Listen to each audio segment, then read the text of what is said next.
Hello friends, ಎಲ್ರಿಗೂ ನಮಸ್ಕಾರ. ನನ್ನ ಹೆಸರು ಕೃಷ್ಣಮೂರ್ತಿ ಡಿಸಿ ಅಂತ ಹೇಳ್ಬಿಟ್ಟು ಐ ಮೀನ್ ವೆಲ್ತ್ ಕೋಚ್.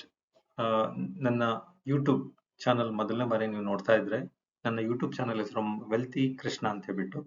ಇನ್ನೊಮ್ಮೆ ಹೇಳ್ತೀನಿ, ವೆಲ್ತಿ ಕೃಷ್ಣ ನನ್ನ ಯೂಟ್ಯೂಬ್ ಚಾನಲ್ ಹೆಸರು. ನೀವು ಸಬ್ಸ್ಕ್ರೈಬ್ ಮಾಡ್ಕೊಂಡಿಲ್ಲ ಅಂದ್ರೆ ಸಬ್ಸ್ಕ್ರೈಬ್ ಮಾಡ್ಕೊಳ್ಳಿ, ಮತ್ತೆ ಬೆಲ್ ಐಕನ್ನ ಪ್ರೆಸ್ ಮಾಡಿ. ಯಾಕೆ ಅಂತ ಹೇಳಿದ್ರೆ ಪ್ರತಿ ವಿಡಿಯೋ ಉಳಿತಾಯದ ಬಗ್ಗೆ, ಮತ್ತೆ ಇನ್ವೆಸ್ಟ್ಮೆಂಟ್ ಬಗ್ಗೆ, ಮತ್ತೆ ನಿಮ್ಮ ಫಾರ್ಮುಲಾಸ್ ಅಂದ್ರೆ ಸೇವಿಂಗ್ಸ್ ಫಾರ್ಮುಲಾ ಬಗ್ಗೆ ಹೆಚ್ಚು ಮಾಹಿತಿ ಕೊಡ್ತಾ ಹೋಗ್ತಾ ಇದ್ದೀನಿ. ಜೊತೆಗೆ ಆ, ಎಲ್ಲಿ ಇನ್ವೆಸ್ಟ್ಮೆಂಟ್ ಮಾಡಬೇಕು, ಹೇಗೆ ಮಾಡಬೇಕು, ಮತ್ತೆ ನಿಮ್ಮ ಹಣನ ಹೇಗೆ ಟ್ರ್ಯಾಕ್ ಮಾಡಬೇಕು, ಹೇಗೆ ಎಕ್ಸ್ಪೆಂಡಿಚರ್ ಮಾಡಬೇಕು ಅನ್ನೋದ್ರ ಬಗ್ಗೆ ಕೂಡ ಹೆಚ್ಚಿನ ಮಾಹಿತಿ ನಾನು ಕೊಡ್ತಾ ಹೋಗ್ತೀನಿ. ಇದು ನಿಮಗೆ ಮತ್ತೆ ನಿಮ್ಮ ಫ್ರೆಂಡ್ಸ್ಗೆ ಮತ್ತೆ ನಿಮ್ಮ ಫ್ಯಾಮಿಲಿಗೆ ಉಪಯೋಗ ಅಂತ ಮಾಹಿತಿ ಹೆಚ್ಚು. ಸೊ ಇದ್ರನ್ನ ನೋಡ್ಬಿಟ್ಟು ಅನುಸರಿಸ್ಕೊಂಡು ಹೋದ್ರೆ ನಿಮಗೆ ಹೆಚ್ಚಿನದಾಗಿ ಹಣ ಉಳಿತಾಯ ಆಗುತ್ತೆ. ನೆಕ್ಸ್ಟ್ 5 to 10 years ಅಲ್ಲಿ you will become a crorepati ಆಗ್ತೀರಾ. ಸೊ ಮತ್ತೊಮ್ಮೆ ನಾನು ಹೇಳ್ತಾ ಇದ್ದೀನಿ, ನನ್ನ ಯೂಟ್ಯೂಬ್ ಚಾನಲ್ ಹೆಸರು ಬಂದು ವೆಲ್ತಿ ಕೃಷ್ಣ ಅಂತ ಹೇಳ್ಬಿಟ್ಟು. ಜೊತೆಗೆ ನಾನು ಫ್ರೀ ಆಗಿ ನಿಮಗೆ ಎಕ್ಸ್ಪೆನ್ಸಸ್ ಮತ್ತೆ ಇನ್ಕಮ್ ಟ್ರ್ಯಾಕಿಂಗ್ ಬಗ್ಗೆ ಮಾಹಿತಿ ನಾನು ಕೊಡ್ತಾ ಇದ್ದೀನಿ. ಜೊತೆಗೆ ಡೆಟ್ ಫ್ರೀ ನಿಮ್ಮ ಲೋನ್ಸ್ ಗಳನ್ನ ಎಷ್ಟು ಬೇಗ ಕ್ಲಿಯರ್ ಮಾಡಕ್ಕೆ ಅವಕಾಶ ಇರುತ್ತೆ ಅದನ್ನ ನಾನು ನಿಮಗೆ ಮಾಹಿತಿ ಕೊಡ್ತಾ ಇದ್ದೀನಿ. ಒಂದ್ ವೇಳೆ ನಿಮಗೆ ಆಸಕ್ತಿ ಇದ್ರೆ ನೀವು ನನಗೆ ಚಾಟ್ ಮಾಡಿ ಅಥವಾ ಮೆಸೇಜ್ ಮಾಡಿ. ನಾನು ನಿಮಗೆ 1-to-1 ಕನೆಕ್ಟ್ ಮಾಡಿಕೊಂಡು ನಿಮಗೆ ಏನೆಲ್ಲ ಪ್ರಾಬ್ಲಮ್ಸ್ ಇದೆ ಅಥವಾ ಹೇಗೆ ಹಣ ಉಳಿತಾಯ ಮಾಡಬೇಕು ಅಥವಾ ಹೇಗೆ ನಿಮ್ಮ ಲೋನ್ ಅನ್ನ ತೀರಿಸಬೇಕು ಅನ್ನೋದ್ರ ಬಗ್ಗೆ ನಾನು ಹೆಚ್ಚು ಮಾಹಿತಿ ಕೊಡ್ತಾ ಹೋಗ್ತೀನಿ. Thank you. ಅಂಡ್ ಆಲ್ಸೋ ಯಾರೆಲ್ಲ ಇಲ್ಲಿ ತನಕ ಸಬ್ಸ್ಕ್ರೈಬ್ ಮಾಡಿದ್ದೀರಾ ನನ್ನ ಯೂಟ್ಯೂಬ್ ಚಾನಲ್ ಮತ್ತೆ ನನ್ನ ಮೆಸೇಜ್ ಮಾಡ್ತಾ ಇದ್ದೀರಾ, ಜೊತೆಗೆ ಕಮೆಂಟ್ ಕೂಡ ರಿಪ್ಲೈ ಕೂಡ ಮಾಡ್ತಾ ಇದ್ದೀರಾ, ಮತ್ತೆ ಕೆಲವೊಂದು ಕಂಟೆಂಟ್ ನೀವೇ ಸಜೆಸ್ಟ್ ಮಾಡ್ತಾ ಇದ್ದೀರಾ. ಅದ್ರ ಆಧಾರದ ಮೇಲೆ ನಾನು ಕೂಡ ಹೊಸ ಹೊಸ ವಿಡಿಯೋಸ್ ಗಳನ್ನ ನಾನು ಅಪ್ಲೋಡ್ ಮಾಡ್ತಾ ಇದ್ದೀನಿ ಯೂಟ್ಯೂಬ್ ಅಲ್ಲಿ. ಥ್ಯಾಂಕ್ ಯು ಎಲ್ಲ ನನ್ನ ಯೂಟ್ಯೂಬ್ ಚಾನಲ್ ಸಬ್ಸ್ಕ್ರೈಬ್ ಮಾಡ್ಕೊಂಡಿರೋದಕ್ಕೆ. ಸೊ ಇವತ್ತಿನ ಕಂಟೆಂಟ್ ಬಂದು ಮನಿ ಮ್ಯಾನೇಜ್ಮೆಂಟ್ ಫಾರ್ ಫೈನಾನ್ಷಿಯಲ್ಸ್ ಅನ್ನೋದ್ರ ಬಗ್ಗೆ ನಾನು ಮಾಹಿತಿ ಕೊಡ್ತಾ ಇದ್ದೀನಿ. ಸೊ ಮನಿನ ಹೇಗೆ ಮ್ಯಾನೇಜ್ಮೆಂಟ್ ಮಾಡಬೇಕು ಮತ್ತೆ ಏನು ಫಾರ್ಮುಲಾ ಇದೆ ಅದ್ರ ಬಗ್ಗೆ ನಾನು ಇವತ್ತು ಮಾಹಿತಿ ಕೊಡ್ತಾ ಇದ್ದೀನಿ. ಸೊ ನೀವು ಒಂದ್ ವೇಳೆ ನಿಮ್ಮ ಲೈಫ್ ಅಲ್ಲಿ ಫೈನಾನ್ಷಿಯಲಿ ಫ್ರೀ ಆದ್ರೆ, ನಿಮಗೆ ರೈಟ್ ಸೈಡ್ ಕಾಣ್ತಾ ಇದೆ ನೋಡಿ, ಫೈನಾನ್ಷಿಯಲಿ ಫ್ರೀ ಆದ್ರೆ ರೋಡ್ ಕ್ಲೀನ್ ಇರುತ್ತೆ, ನೀವು ಹೇಗ್ ಬೇಕಾದ್ರೂ ಇರ್ಬೋದು, ನಿಮ್ಮ ಲೈಫ್ ಎಂಜಾಯ್ ಮಾಡಬಹುದು. ಜೊತೆಗೆ ನಿಮ್ಗೆ ಟೈಮ್ ರಿಸ್ಟ್ರಿಕ್ಷನ್ಸ್ ಇರಲ್ಲ, ಟೈಮ್ ಇರುತ್ತೆ, ಮನಿ ಇರುತ್ತೆ, ಎಲ್ಲಾನು ಇರುತ್ತೆ. ಸೊ ಹಾಗಾಗಿ ಹೇಗೆ ಅಚೀವ್ ಮಾಡಬೇಕು ಅನ್ನೋದು ನೋಡೋದಾದ್ರೆ, effective money management is a key to achieve financial freedom. Here are some strategies to consider. ಕೆಲವೊಂದು ಸ್ಟ್ರಾಟಜೀಸ್ ಇದೆ. ಆ ಸ್ಟ್ರಾಟಜೀಸ್ ಆಧಾರದ ಮೇಲೆ ನೀವು ಅದನ್ನ ಅನುಸರಿಸ್ಕೊಂಡು ನೀವು ಫೈನಾನ್ಷಿಯಲಿ ಸೇವಿಂಗ್ಸ್ ಮಾಡಿದ್ದಾದ್ರೆ ಅಥವಾ ಇನ್ವೆಸ್ಟ್ಮೆಂಟ್ ಮಾಡಿದ್ದಾದ್ರೆ ಡೆಫಿನೆಟ್ ಆಗಿ ನೀವು ನೆಕ್ಸ್ಟ್ ಇನ್ನ 5 ರಿಂದ 6 ವರ್ಷದಲ್ಲಿ ಫೈನಾನ್ಷಿಯಲಿ ಫ್ರೀ ಆಗ್ತೀರಾ. ನಿಮ್ಮ ಲೈಫ್ ನ ನೀವು ಹೇಗ್ ಬೇಕಾತರ ಎಂಜಾಯ್ ಮಾಡಬಹುದು. ಸೊ ಮೊದಲನೇದು budget. Tracking income and expenses to understand where your money is going.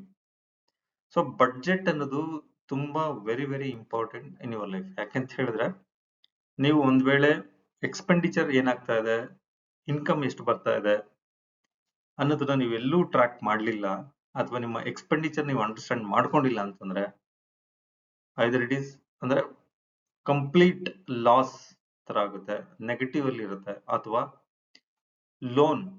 ತುಂಬಾ ಲೋನ್ ತಗೊಂಡು ನೀವು ಸಾಲದಲ್ಲೇ ಮುಳುಗ್ತಾ ಹೋಗ್ತೀರಾ. ಸೊ ಹಾಗಾಗಿ ನೀವೇನೆಲ್ಲ ಆದಾಯ ಪಡ್ಕೊಳ್ತಾ ಇದ್ದೀರಾ, ಐದರ್ ಇಟ್ ಈಸ್ ಸ್ಯಾಲರಿ ಆಗಿರ್ಬೋದು, ಬಿಸ್ನೆಸ್ ಆಗಿರ್ಬೋದು, ಬಿಸ್ನೆಸ್ ಇನ್ಕಮ್, ಅಥವಾ ಅಗ್ರಿಕಲ್ಚರಲ್ ಇನ್ಕಮ್ ಆಗಿರ್ಬೋದು, ಅಥವಾ ಫ್ರೀಲ್ಯಾನ್ಸಿಂಗ್ ಆಗಿರ್ಬೋದು, ಈ ತರ ಯಾವುದೇ ತರಹದ ನಿಮಗೆ ಆದಾಯ ಬಂದ್ರೆ ಎಷ್ಟು ಆದಾಯ ಬರುತ್ತೆ, ಅದರಲ್ಲಿ ಎಷ್ಟು ಖರ್ಚು ಮಾಡ್ತಾ ಇದ್ದೀನಿ, ಎಷ್ಟು ಉಳಿತಾಯ ಮಾಡ್ತಾ ಇದ್ದೀನಿ, ಅದರಲ್ಲಿ ನೆಸೆಸಿಟಿ ಎಷ್ಟಿದೆ ಅಥವಾ ಅನ್ನೆಸೆಸರಿ ಎಷ್ಟಿದೆ ಅನ್ನೋದು ನೀವು ಗೊತ್ತಾಗ್ಲಿಲ್ಲ ಅಂತ ಹೇಳಿದ್ರೆ ನಿಮಗೆ ಮುಂದಿನ ದಿನಗಳಲ್ಲಿ ನೀವು ಕೋಟ್ಯಾಧಿಪತಿ ಆಗೋದಲ್ಲ, ನಿಮ್ಮ ಆದಾಯ ಬಂದಿದ್ದನ್ನ ಉಳಿಸ್ಕೊಳಕ್ ಆಗೋದಿಲ್ಲ. ಸೊ ಹಾಗಾಗಿ ಬಡ್ಜೆಟ್ ಮತ್ತೆ ಎಕ್ಸ್ಪೆಂಡಿಚರು ನೀವು ಟ್ರ್ಯಾಕ್ ಮಾಡೋದು ತುಂಬಾ ಇಂಪಾರ್ಟೆಂಟ್ ಇನ್ ಯುವರ್ ಲೈಫ್. ಮತ್ತೆ ಸೇವಿಂಗ್ಸ್, ನಿಮ್ಮ ಎಕ್ಸ್ಪೆಂಡಿಚರ್ ಅಲ್ಲಿ 20 ಭಾಗದಷ್ಟು ಉಳಿತಾಯಕ್ಕಿರಬೇಕು. ಮತ್ತೆ 30 ಭಾಗದಷ್ಟು ಏನ್ ನಮ್ಮ ಎಂಟರ್ಟೈನ್ಮೆಂಟ್ ಅಂತ ಏನಿದೆ ಅದರಲ್ಲಿ ಸ್ವಲ್ಪ ಭಾಗ ಎಮರ್ಜೆನ್ಸಿ ಫಂಡಿಗೆ ತೆಗೆದಿಡುವಂಥದ್ದು. ಸೊ ನಿಮ್ಮ ಎಕ್ಸ್ಪೆಂಡಿಚರ್ ಏನಿದೆ ಆ ಎಕ್ಸ್ಪೆಂಡಿಚರ್ ಅಲ್ಲಿ ಸೇವಿಂಗ್ಸ್ ಅನ್ನೋದು ಒಂದು ಪಾರ್ಟ್ ಆಗಿರುತ್ತೆ. ಸೊ ಹಾಗಾಗಿ 20% ಆಫ್ ದ ಅಮೌಂಟ್ ನೀವು ಉಳಿತಾಯಕ್ಕೆ ಅಂತಾನೆ ಹಣನ ತೆಗೆದಿಡ್ಬೇಕು. ಅದಾದ್ಮೇಲೆ ಇನ್ವೆಸ್ಟ್ಮೆಂಟ್.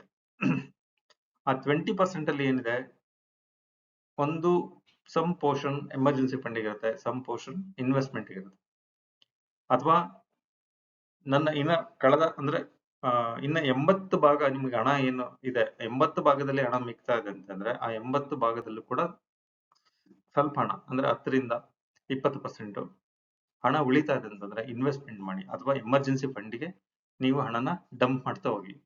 ಸಪರೇಟ್ ಒಂದು ಖಾತೆ ಓಪನ್ ಮಾಡ್ಕೊಳ್ಳಿ, ಎಮರ್ಜೆನ್ಸಿ ಫಂಡ್ ಅನ್ನ ಅಲ್ಲಿಗೆ ಡಂಪ್ ಮಾಡ್ತಾ ಹೋಗಿ. That is purely for the emergency. ಒಂದ್ ವೇಳೆ ಏನಾದ್ರು ಮೆಡಿಕಲ್ ಸಿಕ್ಕಾದ್ರೆ ಅಥವಾ ಮೆಡಿಕಲ್ ಎಮರ್ಜೆನ್ಸಿ ಬಂತು ಅಂದ್ರೆ ಹಣ ಮಾತ್ರ ಯುಟಿಲೈಸ್ ಮಾಡೋ ತರ ನೀವು ಒಂದ್ ಕಡೆ ಪಾರ್ಕ್ ಮಾಡಿರ್ಬೇಕು. ಅದು purely for the emergency purpose ಅಂತಾನೆ ನೀವು ಹಣ ಉಳಿತಾಯ ಮಾಡಬೇಕು. Debt management. Pay of high interest debt for work towards becoming debt free. ನೀವು ನಿಮ್ಮ ಹಣದಲ್ಲಿ ಅಂದ್ರೆ ಎಷ್ಟು ಲೋನ್ ಇದೆ, ಹೈ ಇಂಟ್ರೆಸ್ಟ್ ರೇಟ್ ಹಣ ಎಷ್ಟಿದೆ, ಲೋ ಇಂಟ್ರೆಸ್ಟ್ ರೇಟ್ ಹಣ ಎಷ್ಟಿದೆ, ಅದರಲ್ಲಿ ಯಾವುದು ಬೇಗ ತೀರ್ಸ್ಬೇಕಂತಂದ್ರೆ ಹೈ ಇಂಟ್ರೆಸ್ಟ್ ರೇಟ್ಸ್ ಲೋನ್ ಏನಿದೆ ಅದು ಫಸ್ಟ್ ತೀರ್ಸ್ಬೇಕು. ಅಥವಾ ಹೈ ಇಂಟ್ರೆಸ್ಟ್ ರೇಟ್ ನಮಗೆ ತೀರ್ಸಕ್ ಆಗ್ತಿಲ್ಲ ಅಂತಂದ್ರೆ ಚಿಕ್ಕ ಚಿಕ್ಕದ ಲೋನ್, ಉದಾಹರಣೆಗೆ ನಿಮ್ಮ ಹತ್ರ 20,000 50,000 1 ಲಕ್ಷದ ಸಣ್ಣ ಲೋನ್ ಏನಿರುತ್ತೆ ಆ ಲೋನ್ ತೀರ್ಸಕ್ಕೆ ಅವಕಾಶ ಇದೆ ಅಂತಂದ್ರೆ ಫಸ್ಟ್ ಅದನ್ನ ಲೋನ್ ತೀರ್ಸಕ್ಕೆ ಪ್ಲಾನ್ ಮಾಡಿ. ನಿಮಗೆ ಅವಕಾಶ ಇದೆ ಅಂತಂದ್ರೆ first you have to clear the high interest rate of interest. High interest ಏನಿದೆ ಅದನ್ನ ಕ್ಲಿಯರ್ ಮಾಡಿ ಲೋನ್.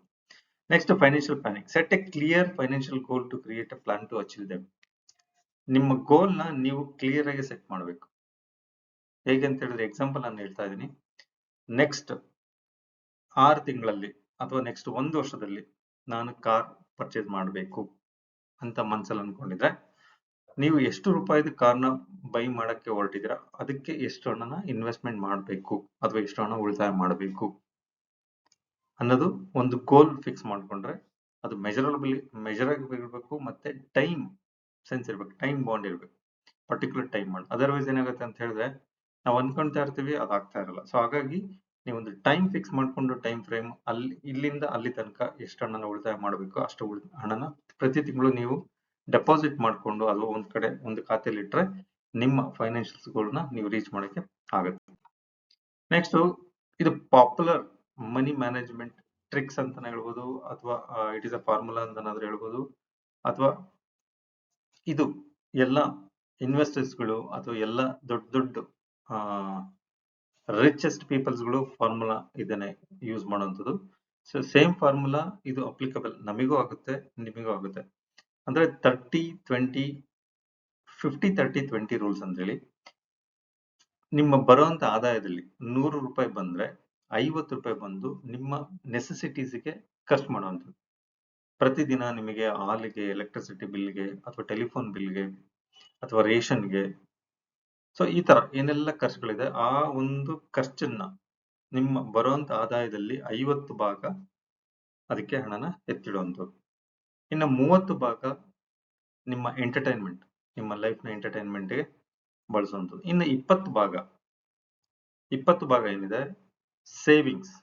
ಸೇವಿಂಗ್ಸ್ ಮಾಡೋದಕ್ಕೆ, ಅಥವಾ ನನ್ನ ಹತ್ರ ಜಾಸ್ತಿ ಲೋನ್ ಇದೆ ಅಂತ ಹೇಳಿದ್ರೆ ಹೈ ಇಂಟ್ರೆಸ್ಟ್ ರೇಟ್ ನಾನು ಫಸ್ಟ್ ಕ್ಲಿಯರ್ ಮಾಡ್ತೀನಿ ಅಂದ್ರೆ ಆ 20% ಅಲ್ಲಿ 5% ಉಳಿತಾಯ ಮಾಡಿ, ಇನ್ನು 15% ನಿಮ್ಮ ಡೆಟ್ ರೀಪೇಮೆಂಟ್ಗೆ ಹಣನ ಉಪಯೋಗಿಸ್ಕೊಳ್ಳಿ. Next automated savings.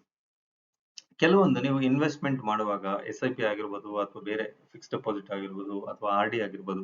ಸೊ ಈ ತರಕ್ಕೆ ಏನಾದ್ರು ನೀವು ಆಲ್ರೆಡಿ ಇನ್ವೆಸ್ಟ್ಮೆಂಟ್ ಸ್ಟಾರ್ಟ್ ಮಾಡಿದಿರ ಅಂತಂದ್ರೆ instead of paying every month ನೀವು ಆಟೋ ಡೆಬಿಟ್ ಮಾಡ್ಕೊಳ್ಳಿ ನಿಮ್ಮ ಅಕೌಂಟ್ ಇಂದ ಥ್ರೂ ಡೈರೆಕ್ಟ್ ಆ ಖಾತೆಗೆ ಹೋಗೋಕೆ. ಸೊ ಆ ಡೇಟ್ ಫಿಕ್ಸ್ ಮಾಡಿದ್ರೆ ಆಟೋಮೆಟಿಕ್ ಆಗಿ ಆ ಡೇಟಿಗೆ ನಿಮಗೆ ಪ್ರತಿ ತಿಂಗಳು ಹಣನ ಅಲ್ಲಿಗೆ ಜಮಾ ಆಗ್ತಾ ಇರುತ್ತೆ. ಸೊ ಹಾಗಾಗಿ ಆಟೋಮೆಟಿಕ್ ಟ್ರಾನ್ಸ್ಫರ್ನ ನೀವು ನಿಮ್ಮ ಖಾತೆಗೆ ಮಾಡ್ಕೊಳ್ಳಿ.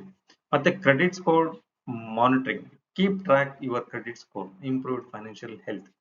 ಸೊ ನೀವು ನಿಮ್ಮ ಫೈನಾನ್ಷಿಯಲ್ಸ್ ನ ಕರೆಕ್ಟ್ ಆಗಿ ಇಟ್ಕೊಂಡಿದ್ರೆ, ಅಥವಾ ಕ್ರೆಡಿಟ್ ಕಾರ್ಡ್ ಇಟ್ಕೊಂಡು ಕ್ರೆಡಿಟ್ ಕಾರ್ಡ್ ಲೋನ್ ಅಂದ್ರೆ ಲೋನ್ ತಗೊಳ್ಳೋದಾಗಿರ್ಬೋದು, ಅಥವಾ ಕ್ರೆಡಿಟ್ ಕಾರ್ಡ್ ರೀಪೇಮೆಂಟ್ ಇನ್ ಟೈಮಲ್ಲಿ ಮಾಡಲಿಲ್ಲ ಅಂತ ಹೇಳಿದ್ರೆ ಸೊ ನಿಮ್ಮ ಕ್ರೆಡಿಟ್ ಸ್ಕೋರ್ ಏನಾಗಿರುತ್ತೆ ಆ ಸ್ಕೋರ್ ಕೆಳಗಡೆ ಬರ್ತಾ ಹೋಗುತ್ತೆ.